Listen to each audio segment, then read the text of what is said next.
A lot of really creepy statements, actions for sure, but statements that he's made in the past that make me very uncomfortable, certainly as a mother, but as a person who breathes air. You're going up the escalator? I'm going to be dating her in 10 years. Can you believe it? Really creepy statements. If Ivanka weren't my daughter, perhaps I'd be dating her. You know? Oh, it's so weird. Stop. You know what? You are sick. Yeah. It makes me very uncomfortable that he would look at certain other Americans the way he apparently has in the past. What does Tiffany have of Marlon? She's got Marlon's legs. Creepy. We don't know whether or not she's got this part yet, but time will tell. What's the favorite thing you have in common with your father? Either real estate or golf. Donald, with your daughter? Well, I was going to say sex, but I can't relate that. He's definitely not a typical father. Creepy.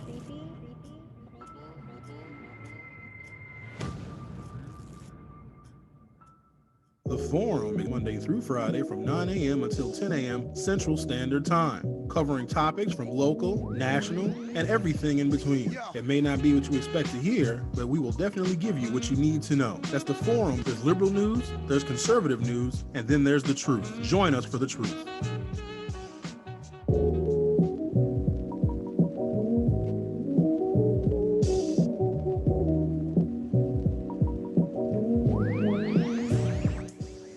Good morning. Welcome to the program. Today is Tuesday, October 6th, 2020. Well, your president has been released from Walter Reed after about a 72-hour stay for a very intense treatment of the coronavirus. And I was able to watch the ceremonial landing of Marine One, the helicopter that was carrying the president back to the White House. And I don't know why any of us should be shocked by what we saw, those of us who witnessed it. The president, in his grand fashion, because he overdoes everything worth doing, walks up steps, stops, poses, takes off his mask while he is still undoubtedly contagious with the coronavirus, and then he pauses. And then what I come to find out later on is that the president was actually filming a campaign commercial, and he put a video on Twitter essentially saying to a nation that has suffered 210,000 deaths from the coronavirus, not to mention the people that have gotten the virus and gotten sick and their families have been sick, not to mention the people that still have not received their unemployment compensation, the people that have gone back to work, that have been laid off to work, the parents that are still struggling trying to homeschool their children. He said, oh, don't let it rule you. Don't let it consume you. And so it got me thinking, because I'm trying to make sense out of this, guys. I really am. Because the world is more digestible to me when I can have an understanding and a grasp on things. And these last 4 years, with 2020 being the cherry on top, I think I may have figured something out. And if I have not, I'm sure you guys will tell me. You know, in America, there's always been the status quo. And the status quo changes as this nation and the democracy evolves. If you go back to the founding, it was very specific. This was going to be new land confiscated from those who were here, from indigenous people. And it was going to be this ultimate paradise for those who were oppressed for whatever their reasons were. Maybe it was religion or cultural affiliation in Western Europe and Southern Europe. And they were going to come here and make new rules and make new laws, not to embrace what America will become. But so these white men who stole all this land and created wealth from buying and selling and trading people, they were going to make a nation for themselves. They left some flexibility in how this nation was going to be interpreted by the Constitution, but by and large, it was for themselves. And I say that because if you look at the world that we live in right now, if you look at America right now, and people are just starting to come online with understanding there is racial disparity, that there is, unequal treatment of people in this country, not just by the police, not just by the education system, not just by the criminal justice system. Because those disparities are so ingrained in this nation, they must be ingrained in the Constitution, and I believe that they are. Whenever you have a document as powerful as that one, where you have 8, soon to be 9 justices that are trying to interpret the original intent of those founders, either the original intent of those founders, which is for white landowning males to own and control everything and have unlimited opportunity, and everybody else is a secondary thought, or you have justices, these would be the liberal justices, in which there are only 3, that say, no, the Constitution is supposed to be interpreted for what America could become.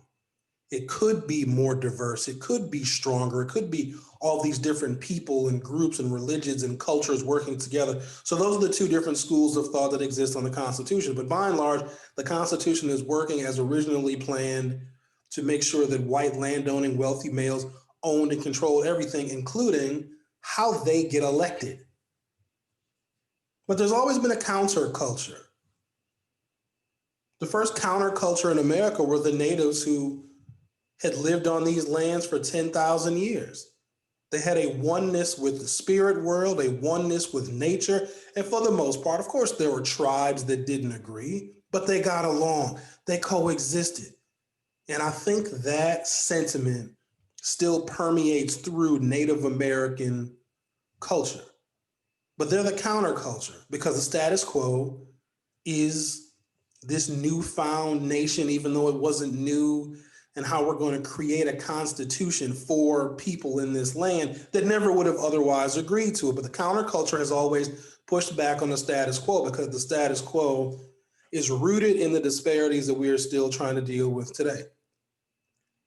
And if we fast forward to 2020, where everything has been put on full display, and I will give credit to the internet because it has allowed those countercultural aspects in America, and there's many of them. There's cultures and subcultures and genres, and there's music associated with it, and there's language associated with these different groups that believe these different philosophies, whether it be spiritual or religious or whatever the case may be. If there's something that exists in this country or in this world, there's a place for you and your people on the internet, which by and large is a good thing.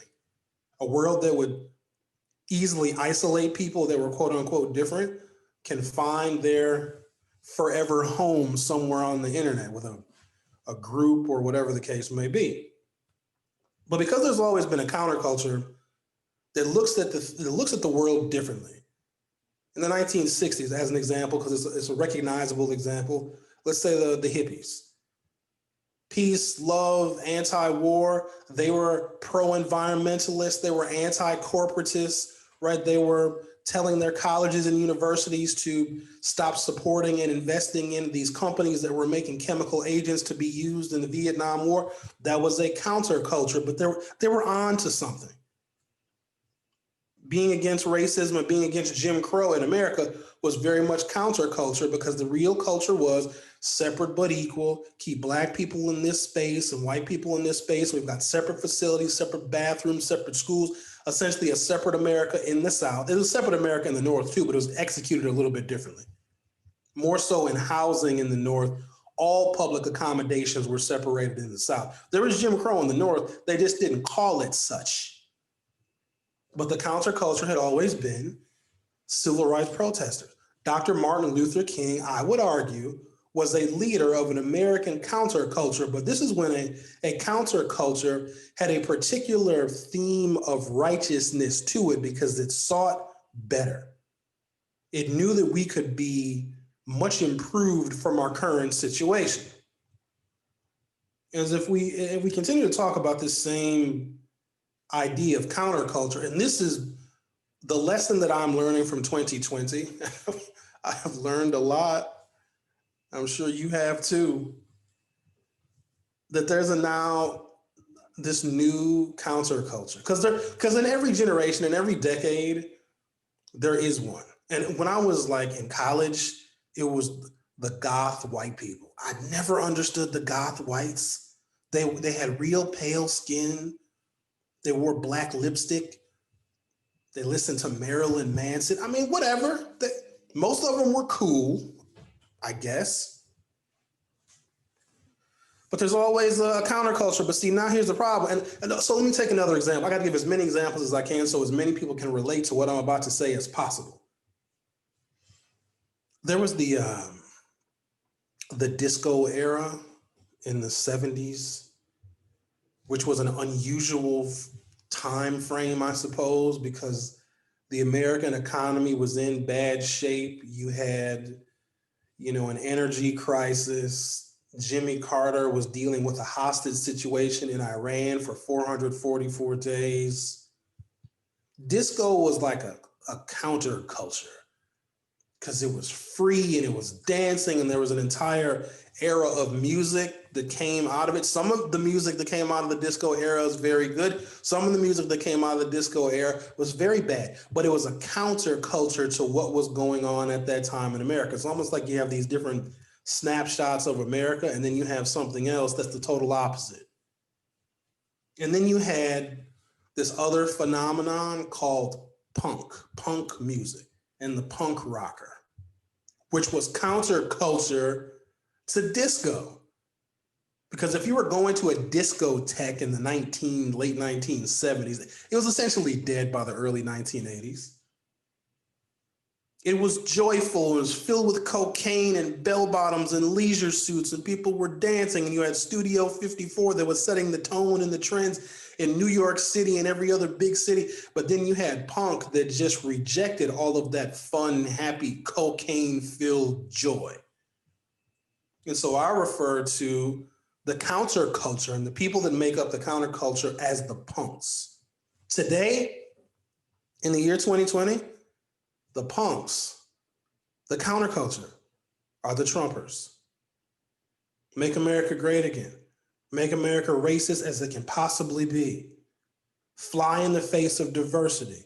Fly in the face of wanting to be a welcoming home to immigrants. Don't let some people vote. Accuse the system of being fraudulent, because isn't there always this diametric opposition between the status quo and the counterculture? I would like to believe, because I'm eternally optimistic and I really do love people. Y'all make me really mad, but I love you all to death. Because I know at the end of the day, we all want the exact same things. No matter how we dress, no matter how we talk, no matter who we love, we want the same things. And for that, I love all of yous. You make me mad, but I still love yous. The counterculture is the Trump supporter. I want to believe that the most Americans are good, decent people, and they really don't care all that much about other folks. I mean, you have to be focused on yourself, your life, your family, your own health, your own sanity, and your own mental stability. Like that is, I would expect all of you to have that as your primary focus.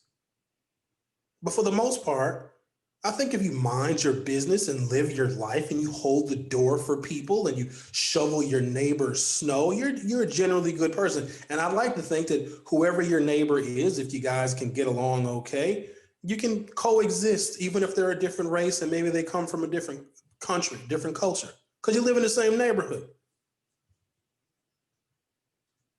I want to think that most people are good. Most people think that racism is a very bad thing. And we try to do polls on it. I mean, I think we're better off sticking to political sentiment when we do polls, but people try to ask people, oh, is racism bad? And like 70% of the people are going to say, yes, racism is bad.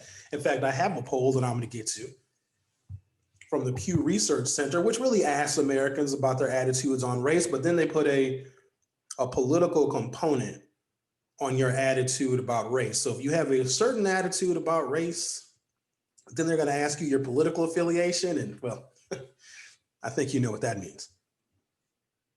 But the Trump supporters and their coalescing around internet groups, whether it's QAnon, whether it's other Donald Trump loving organizations, these like-minded people that get together and they rebel against the better angels of American nature. If America wants to be free and open and diverse, the counterculture, the new punks, the Donald Trump supporters, they want the opposite. We may think that gun control is necessary because, I don't know, suicides, children taking guns to school, 17-year-old Kyle Rittenhouse traveling from the state of Illinois to Wisconsin to kill people. We may think that common sense gun control measures, like, I don't know, 80 or 90% of the people in this country think that's a good idea, but not the counterculture. They like guns. They love guns, more guns, raise $1 million for the 17-year-old kid's defense that murdered 2 people and shot somebody else's arm off. They are the punks. And the more we push back against them, the stronger they are going to be in their resolve. We're not going to change their minds, because I don't know if there was because they had different terms for the status quo in the 60s. If you were more of a freedom fighter, or you were a hippie, you were part of the peace and love movement, you were part of the civil rights movement, you were out there bucking the system. Everybody that wasn't with you, you called them a square. That's the squares. Now the squares, they don't want to see a free and open America where we can have peace and love and no war and equal rights for everybody. So we're the squares now. The Democrats are the squares. And our rebellious, rambunctious cohorts in this nation are the counterculture. Now, once we realize this, then the timetable has been set, because even the counterculture of the 60s, peace and love and civil rights protesters and freedom fighters, all of those, eventually what happened to them? I mean, there's still some hippies around. They're really old now. Now they're geriatric hippies and they're on Medicare. They're pensioners now. But the counterculture doesn't stay the counterculture forever. It evolves with time. But in this moment, in this snapshot of time where Donald Trump represented the counterculture, remember how he was railing against his Republican opponents and when he was running for the nomination back in 2016, and nobody had seen anything like it? It's like you put someone who represents the counterculture that evolved through political correctness, because if you don't like Mexicans, if you don't like Black people, and you said something, well, you'd get in trouble. You'd lose your job. People would protest in front of your house. You would be shamed. And I think that those attitudes have always existed in America because they're kept alive through family tradition. And whenever you have a country that still celebrates Confederate monuments and still flies the Confederate flag at NASCAR, which was the biggest spectator sport in America, then you allow that counterculture to persist. But it lives under the surface. What Donald Trump said is like, no, you punks, you countercultural rebels, come on and join me. And Donald Trump said, I'm going to show you how to do it. Watch how I'm going to one by one eviscerate my status quo conservative Republicans who are running for the Republican nomination. Donald Trump represents this counterculture in America, but fear not. Countercultures change and they fade out, because even the hippies in the 60s and the 1980s, they became corporatists. They became greedy. Some of them became very, very wealthy, right? So those that were fighting for freedom and justice and peace and love and no war, they put all that stuff down. They worked in corporate America and they decimated the same environment that they pretended to care about when they were the counterculture. How long this is going to take, I don't know. But I will say that the status quo in America is those that support a Joe Biden, a Kamala Harris, that believe that the best days for America are yet to come. The eternally optimistic people that want to see justice and fairness and freedom across the board for everybody. But we have this counterculture and we cannot easily defeat them. They are incredibly strong. It's an ideology. It's like terrorism.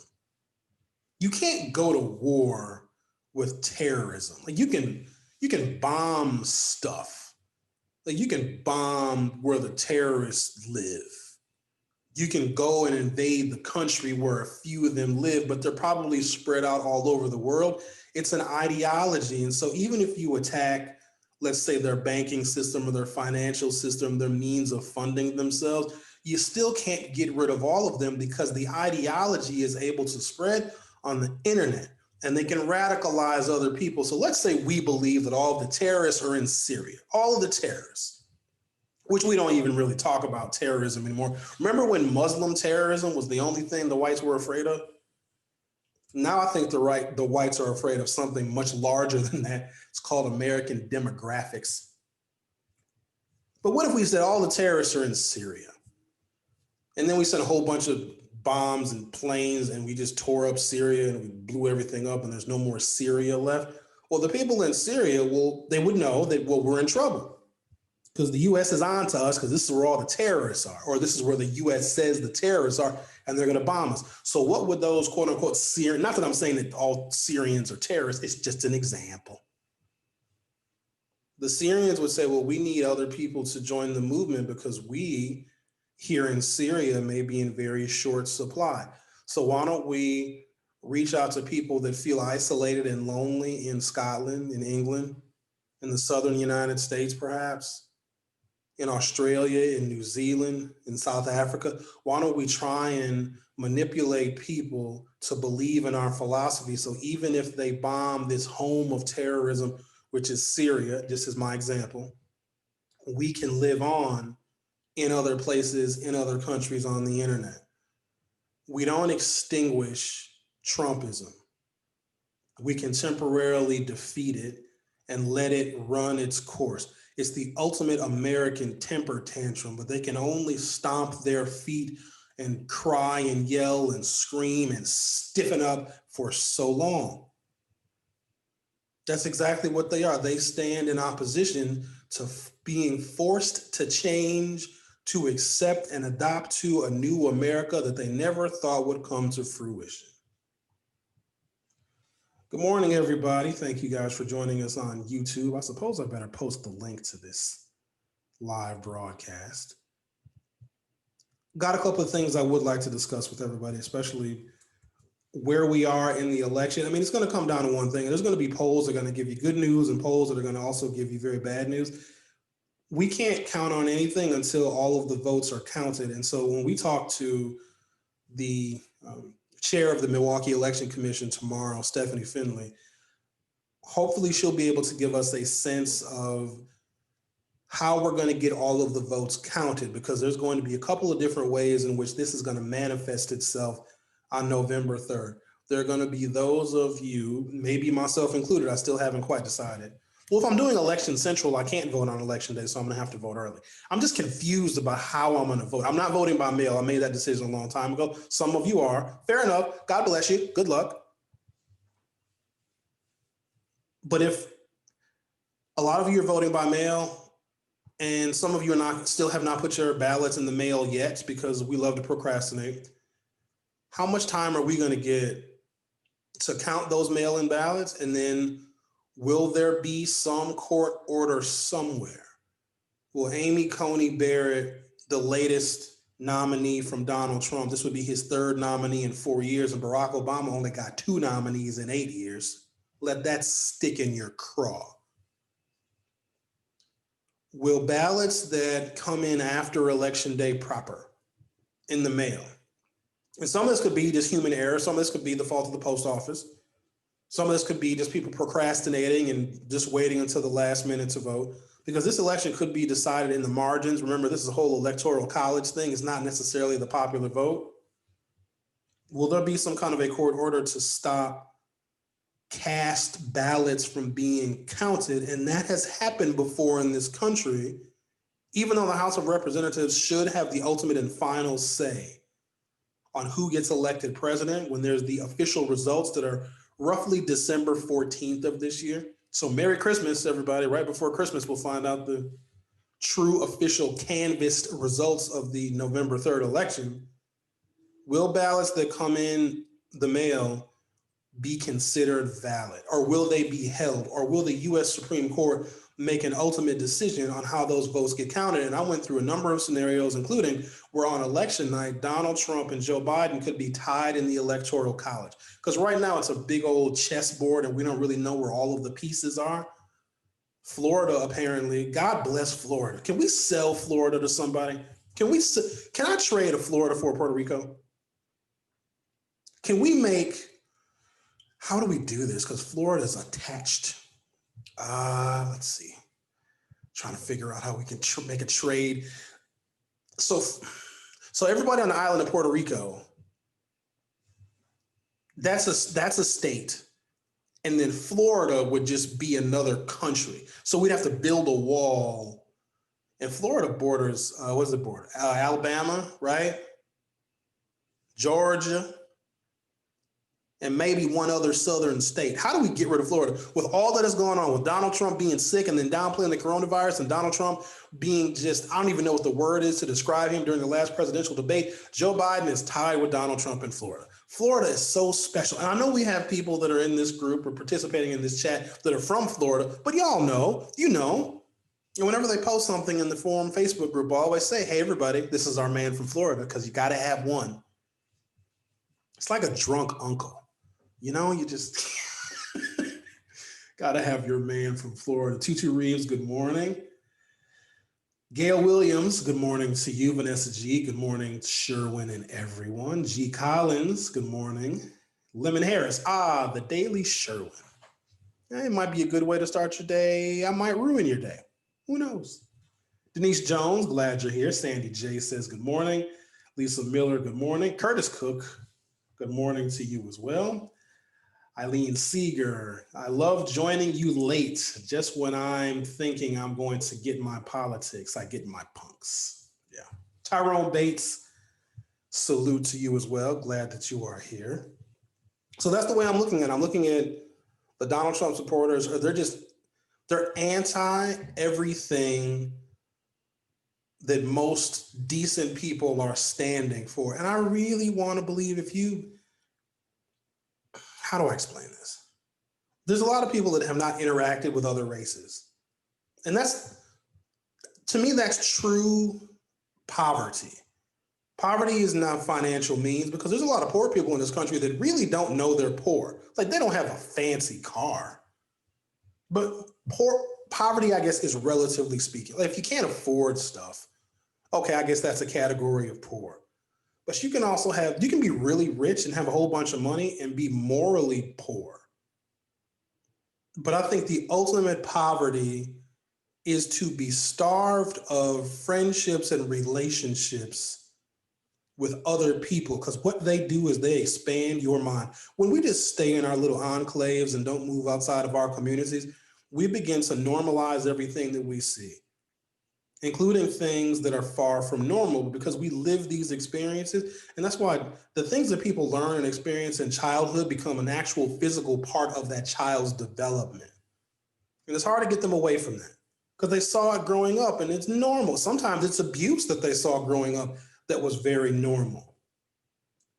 If you ever talk to somebody that travels, like really travels, not travel like stay in fancy hotels and get room service. No. People that travel like with a backpack and stay in hostels, those people have this unmatched view of people.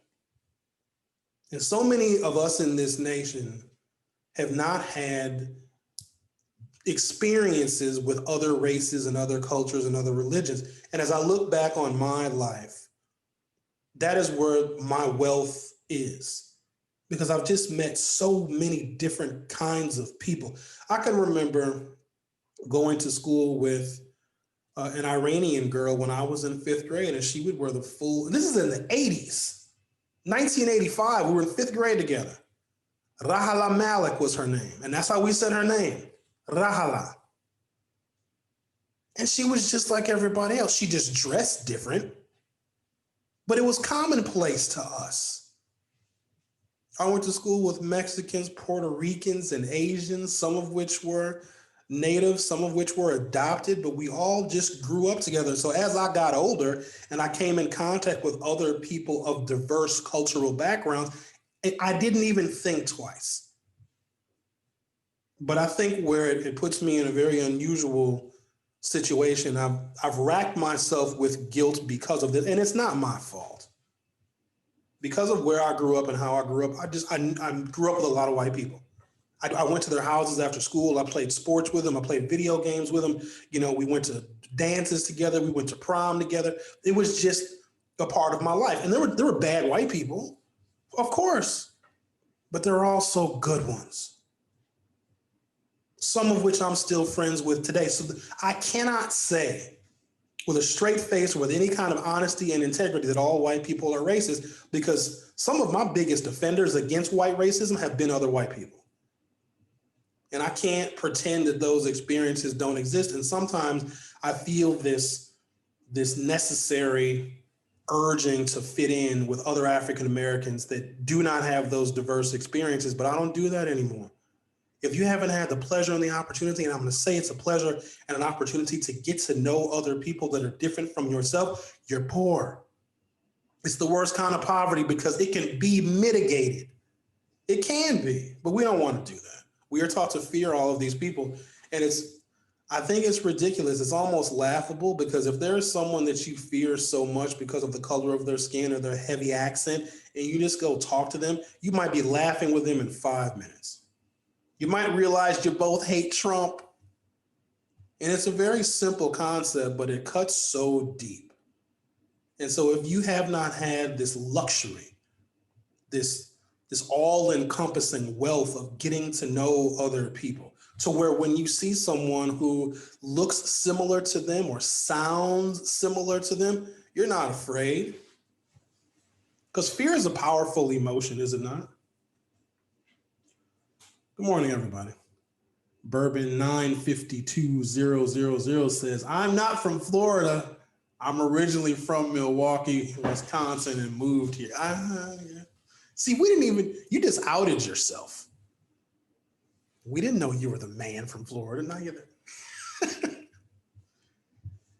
And so here we are in a COVID-filled world where racism is completely on the ballot, where the counterculture of Donald Trump has allowed those that were hiding in the shadows to organize, and there's groups, there's the Proud Boys. And I believe the Proud Boys are just gay men. That's what I believe they are. I thought they were something else, but now the gays have taken. How did the Proud Boys not think that was going to happen? How did it? Shout out to the gays. But people that were forced underground because of their beliefs, because, they're grandparents. And there's a lot to that. Let me not just gloss over that. Some of you are Democrats because your parents are. I am. But then I realized when you get out into the world and you have your own experiences and you meet different people and you study stuff, you have a lot of choices. And sometimes you realize your parents were right.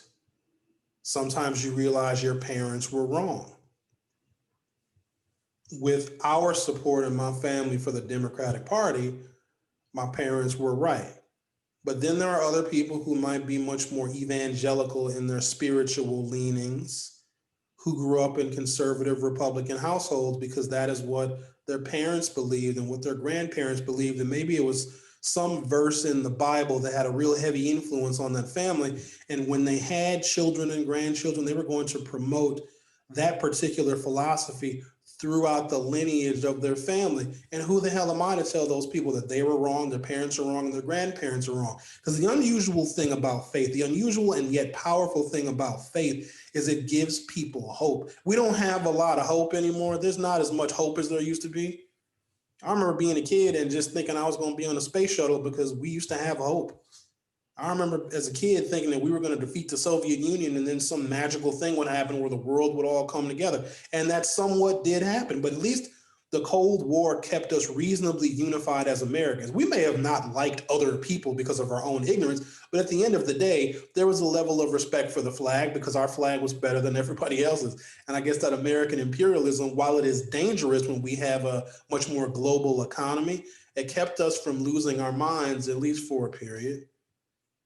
But I grew up in a real unusual era. Generation X people, we're different. Y'all know we're different. And most of the people, because I look at the demographics of the people that pay any kind of attention to me, like explicitly 35 to 54. 34-year-olds and younger hate my guts. Older than 55, there's maybe like 2 or 3 in the entire country that pay me any attention, but it's almost like 90% of the people are aged 35 to 54. Cool. I can relate to you guys. You guys remember the world as I do. There's nothing wrong with that. But we're also very, very different, especially those of us that were born after 1964. So between 1964, I'm going to say 1975. 1964 and 74, I'm going to say. That if you were born between 1964 and 1974, you're real special in a variety of ways. I mean, you're special because, I don't know, you're smart, and you is smart, you is kind. But if you were born between 64 and 74, you were born after the invention of the birth control pill, oral contraception. And then also in the era, especially after 1973, where abortion was constitutional. So your parents either really, really wanted you because they could have, your mom could have taken contraception, and not that I want to get into the whole birth control thing, because I stay away from, I'm an ally to women because, I mean, I don't know, I came from a woman, and women are cool. Sometimes they're better than men. Oh, and speaking of which, there's 28 days until the election. Not that that has anything to do with one menstrual cycle away from election day. Go vote, period. You see what I did there? Because it's 28 days. I have no audience here. I don't have any feedback. So if you're born between, I don't know how well that's going to fly on the internet, but I guess we'll see in about 12 hours. If you're born between 64 and 74, there were ways in which that pregnancy could have been mitigated. And so either your parents really, really wanted you, or you just literally came out of nowhere. And so I think it makes for interesting child rearing. And my parents did it differently. They got married they got married in 73. I was born in 75. So, and they were reasonably young. You know, they got married, lived their lives as a married couple for 2 years. And then here comes a Sherwin, and boy, did I change everything. But I think how I grew up and how my generation grew up, especially as an African-American, the first generation after the civil rights generation, not even after the civil rights generation, some of the ink wasn't even dry on civil rights legislation that was adopted between 1965 and 1968. States were just starting to understand how they could maneuver in these new confining federal laws that were passed not even 10 years before I was born. And so I was born, it's almost like women that were born into the world of suffrage, right? And so that first generation of women that were born after 1920, and their mothers knew that my little girl, when she gets of age, I think the age back then was 21, when my little girl gets of age, she's born into an America in which she can vote. And I think that has a heavy influence on how mothers at the time, white mothers, were raising their children. They were raising their little girls, and even their sons for that matter. That we're living in a world in which the Constitution, through I used to know the amendment. We just had the 100th anniversary of the White Women Amendment. 19th? No. Yes, the 19th Amendment. 20th? 19th. Somebody will correct me. You guys have the internet at your fingertips. I can't because I'm talking.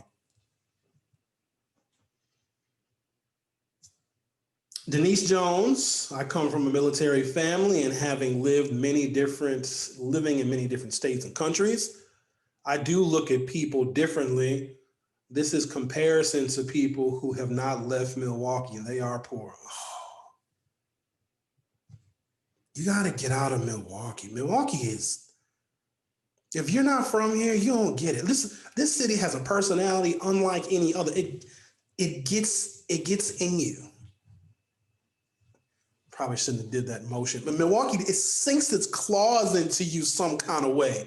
It confines you. It confines you mentally. You adopt the attitude of the neighborhood in which you were born. Sherman Park people are Sherman Park people. You understand? You guys know what I'm talking about. If you live in River West, I can look at you and tell. If you live in Bayview, I absolutely can tell. And then you have people from Wauwatosa, and Wauwatosa is unusual because it is technically a suburb. In fact, it was created with a racist housing covenant for a period of time. Black people could not buy or rent in Wauwatosa. But now some Wauwatosa white people think that they're city of Milwaukee residents, but they're not. Because Wauwatosa is so close, they can smell our barbecue, but they're not necessarily invited to come eat it. You know what I'm saying? Like, well, I smell the barbecue, but I chose to live in Wauwatosa, and Wauwatosa is very nice.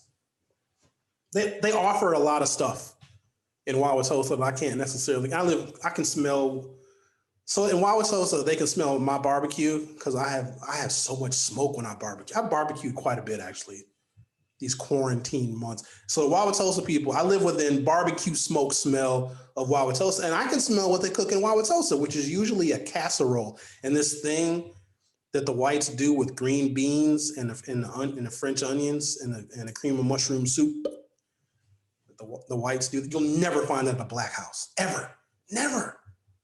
Like when I have a Friendsgiving with my white friends, I like to break bread with people because hell, we all like to eat. Like I go back and I tell my black family members what it was like to eat at the whites. It was Alpha I Run FN. I think that's your name. I'm 33 and have been listening to you all 2020. Me and my husband love your show. Well, thank you guys. You young couple, you. Melissa says, OMG, stop. I've known Melissa since I remember the women that I went to school with as their maiden names, because like they go and they marry these guys and they change their names. That ain't got no bearing on me. I've known you as your maiden name since the beginning of time.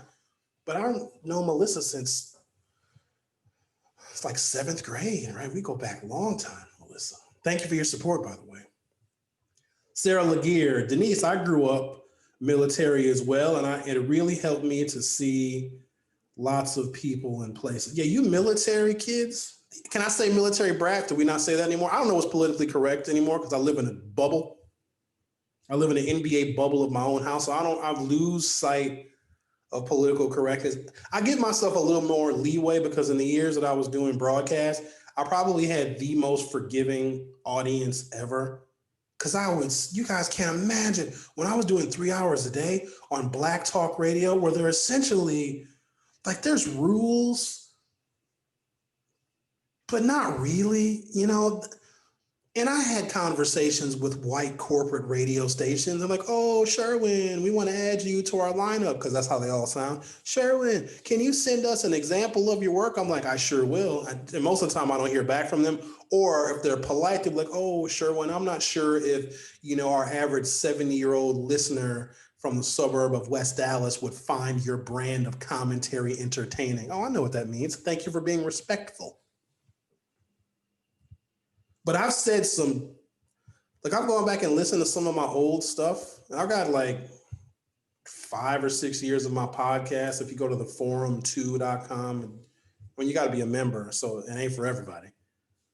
But my audience has let me get away with all sorts of things. But there's 2 things that I've learned, and I never tested these waters. And other talk show hosts have tested the waters. Sometimes, like Don Imus, they say stuff about Black people. You can't do that. If we can sing a lot of white person and take everything from them because they're an example of racism, you can't. You're going to be in real big trouble because you'll get canceled real fast. Even before cancel culture, if Black people and the Black dollar boycott you, God help you. You are not paying your mortgage because we can't get all of the racist whites. Like, you know how the lion is out on the, where are the lions? On the prairie? On the plain? Where are the lions at? There's in the lion land. You can't get every gazelle. But you're going to get one of them.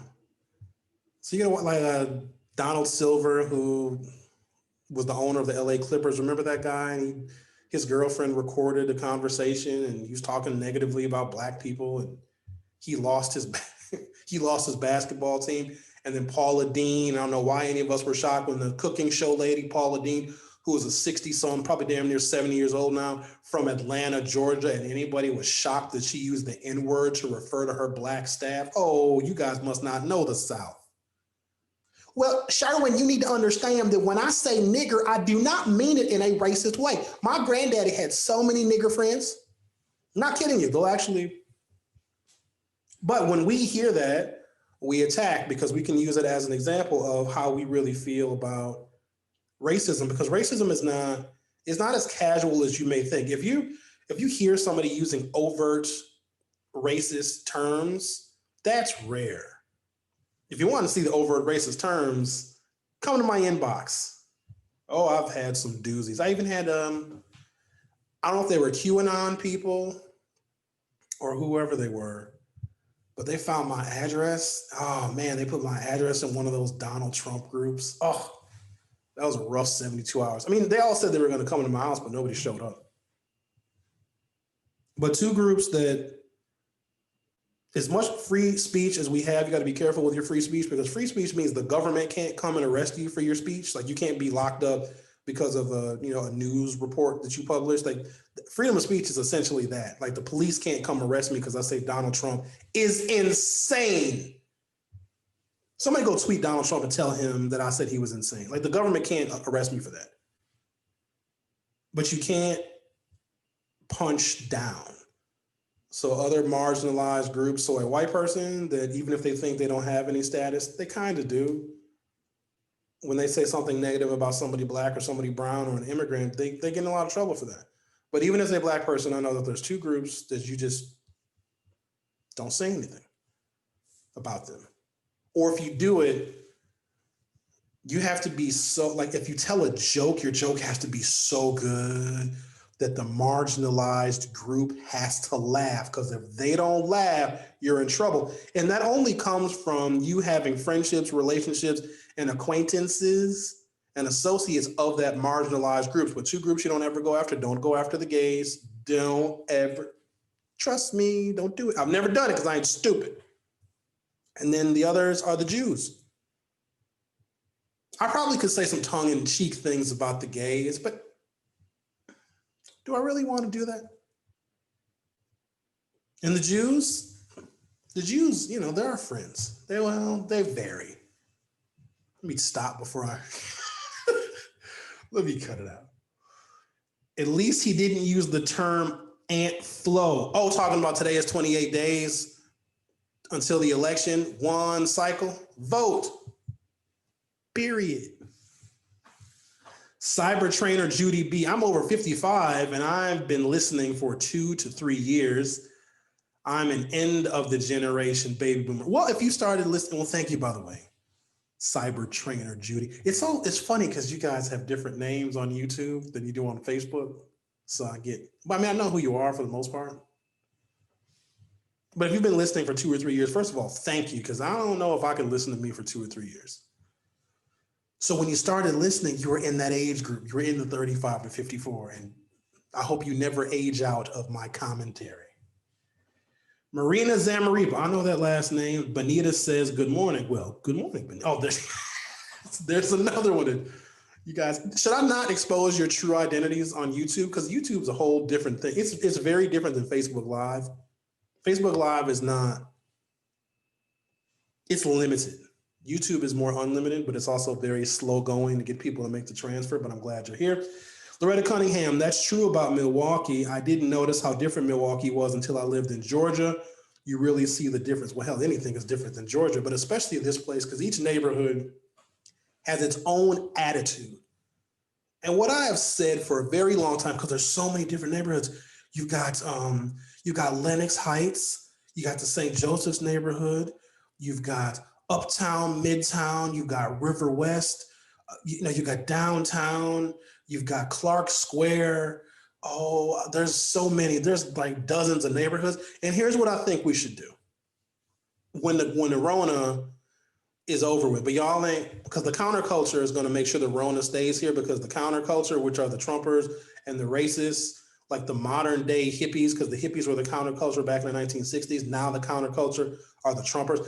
They organize around their opposition to the coronavirus, which is the stupidest thing, which tells me that the counterculture that exists right now, the Trumpers, are going to go extinct. We just have to not go extinct with them. And so just like anything else, to be inoculated from the counterculture, just wear a mask so you don't breathe in their mist, their aerosol, because they're literally they're rebelling against public health, which there's nothing that we're going to say to convince them to wear a mask, but they have to know that their candle is going to burn out, because you can't be anti-deadly virus forever. You can only be anti-deadly virus until the deadly virus kills you.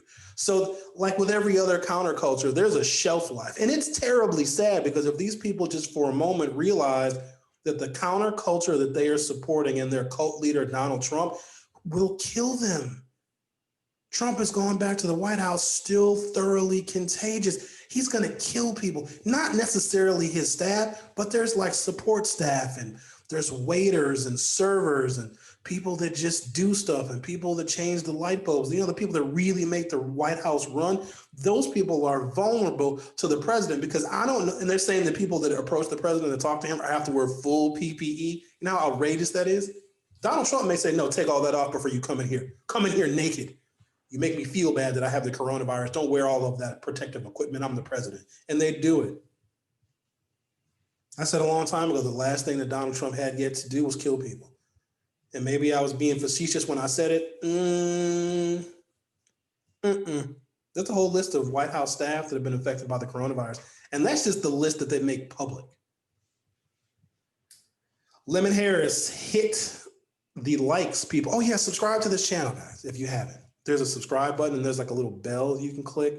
So when I post new videos, because I think I'm going to start doing more videos than just Monday through Friday, you'll get a notification when I do a new video. But anyways, back to what I was saying before.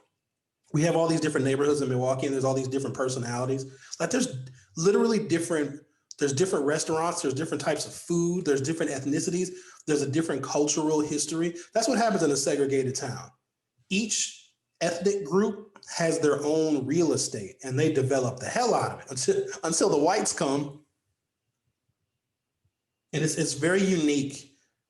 And sometimes there's an adventure in this city because you can go to the South Side and eat at a Mexican restaurant. You can go and get coffee by the lake at whatever, what's that coffee shop called? That's in that old building over on Lincoln Memorial. You can go there. You can go to River West and see the vibrant arts community, a very diverse community, but a unique community all its own. And then there's Brady Street, I used to work on Brady Street because I grew up in an era when Brady Street was just, it was a white ghetto. It was where the whites had a ghetto. And it was just, I don't know, generally gross. It still has a bit of a gross factor to it, but they just painted the buildings. Like there's still, I'm sorry to people that love Brady Street, but you know exactly what I'm talking about. There's an element of gross. Remember Pigpen from Charlie Brown, and he just had a dirt cloud?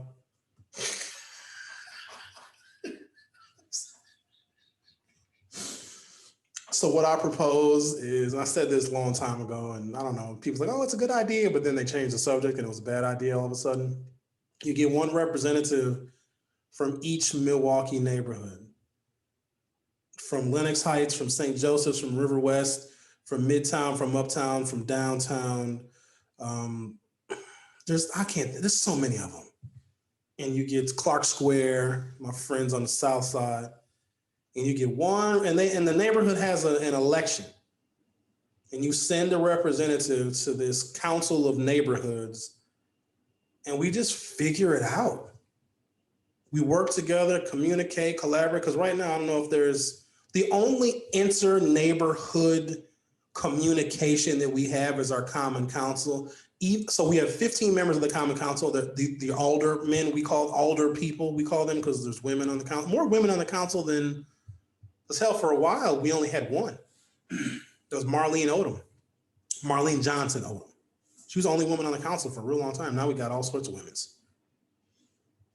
So but it's different because they have a legislative job to do. Like they got to create budgets and they've got to create ordinances and they got to work with the mayor. But I mean, true like neighborhood people and everybody, well, you should know one person in your neighborhood that just is that person, that everybody knows them.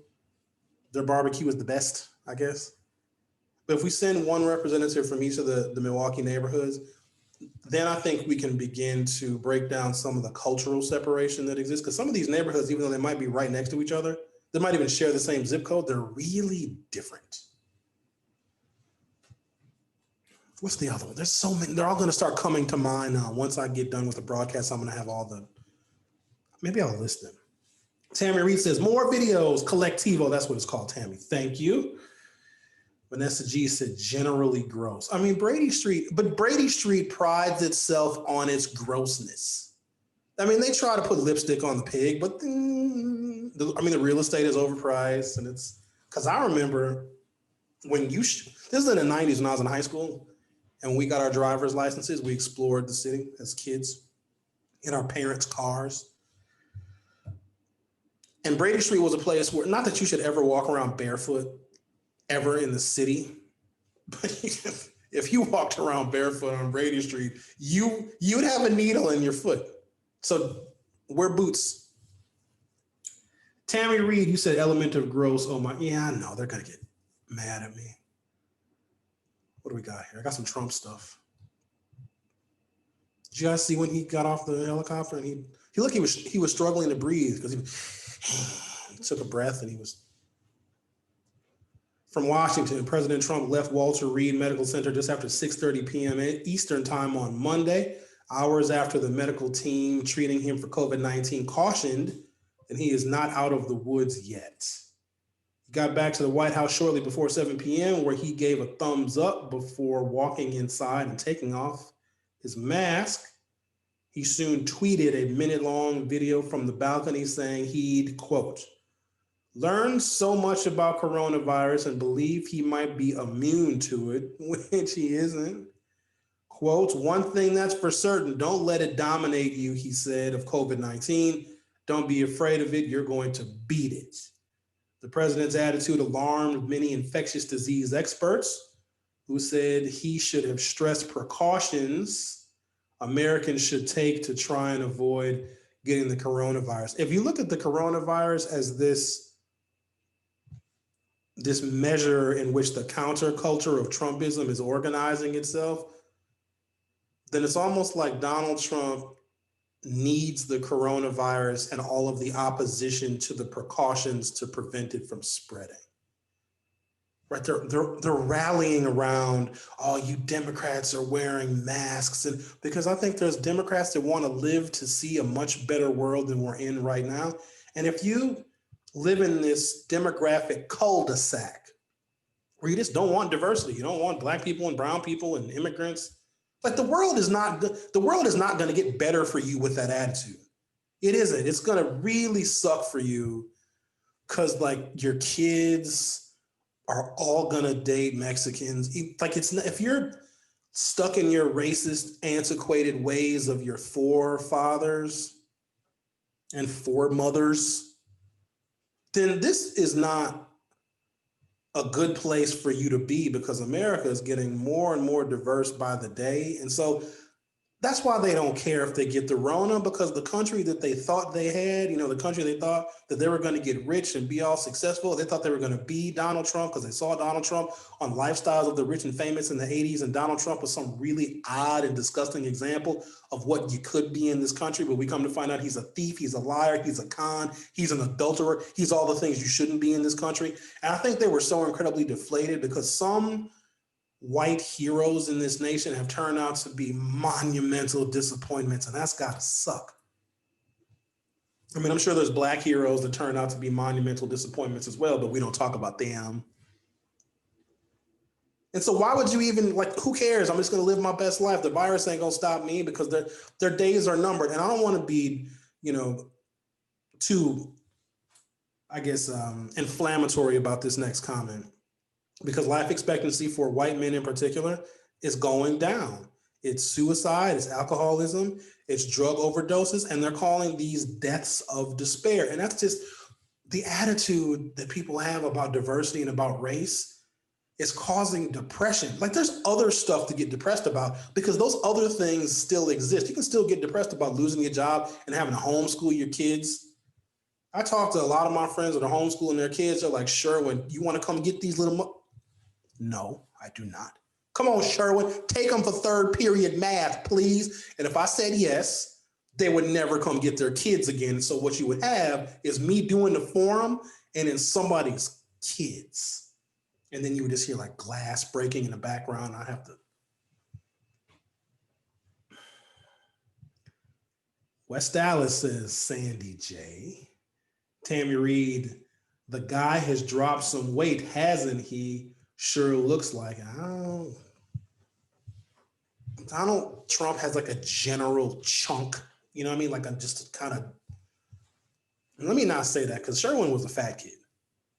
I have recently, well, not recently, it's been close to a year. I tried the whole plant-based diet thing.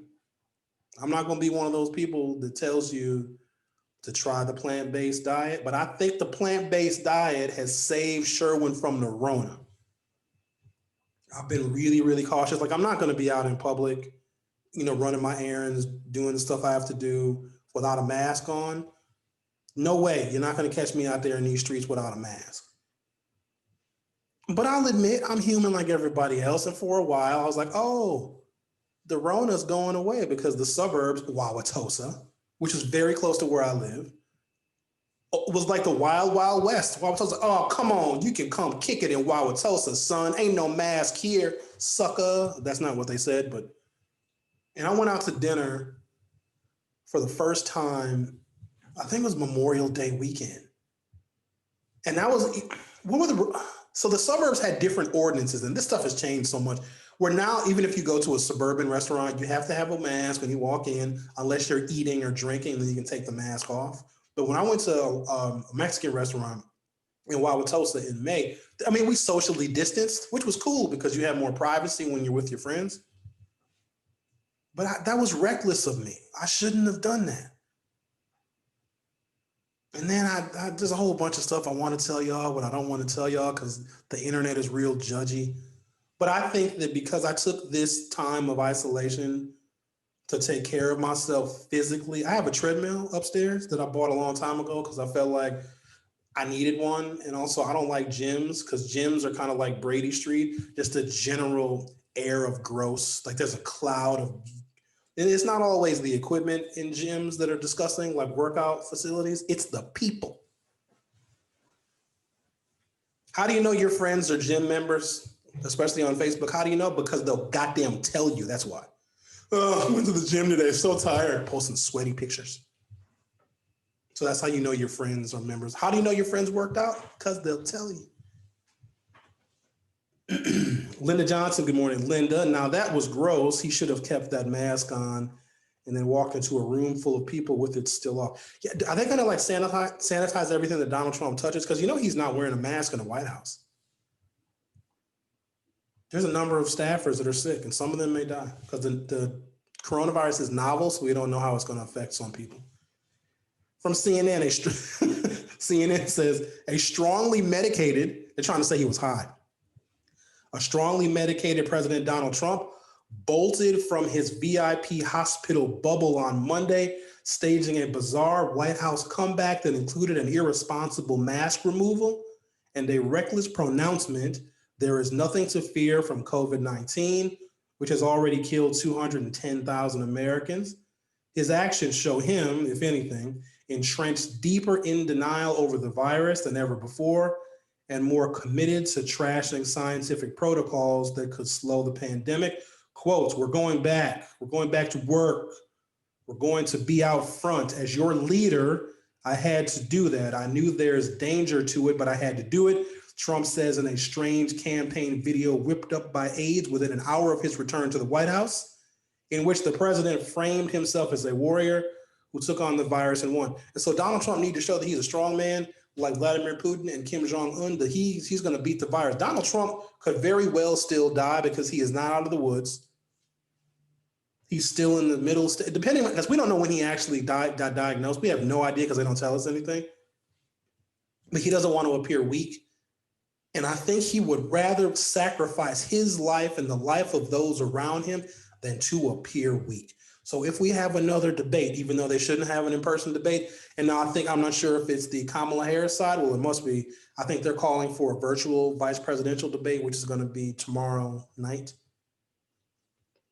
They shouldn't debate in person, but if anything, the vice presidential debate it'll be better because I think that Mike Pence will have a level of respect for the process and the rules they agree to when they debate, as opposed to Donald Trump. Donald Trump could not let Joe Biden actually articulate his thoughts and feelings and experience to the American people. That was Donald Trump's whole debate prep, just running interference and being a complete jerk. It was embarrassing for everybody. But because Donald Trump has this fear of being weak, and he put it on full display, that is his vulnerability. His vulnerability is he doesn't want to appear weak. So if Joe Biden debates him again, you know what you just say? When Donald is trying to say, we did wonderful things in the corona, Donald, you're weak. No. We did wonderful and the corona is going away and we're better than ever and the blacks are employed. Donald, you're a weak person. Your wife sleeps in a separate bed. Like really get in his head. I wish Joe would just like take it to his ass. Here's one from the Pew Research Center. So I'm going to take this article because I don't think I'm going to get through all of it. In fact, I know I'm not going to get through all of it. So I'm going to copy the link, paste it in. I know it's a place I can paste stuff. I can paste it right here.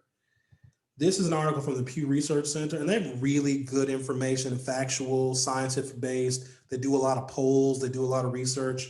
So I just posted. Can you guys see that? There you go. But it talks about the connection between political affiliation and race. And it probably makes an awful lot of sense because these days and times, if you're voting for the Democratic candidate, you probably have a more diverse view on race and racism than someone who's voting for Donald Trump and the counterculture. Well, thank you guys so much for joining me this morning. Please stay safe and don't touch stuff and continue to wash your hands and do all that other stuff. Donald Trump is not right when he says that we have the coronavirus defeated and he says that we shouldn't be afraid of it. Yes, you should be afraid of the coronavirus, and I think all of us with half a brain know that. Stay safe. I'll see you guys tomorrow.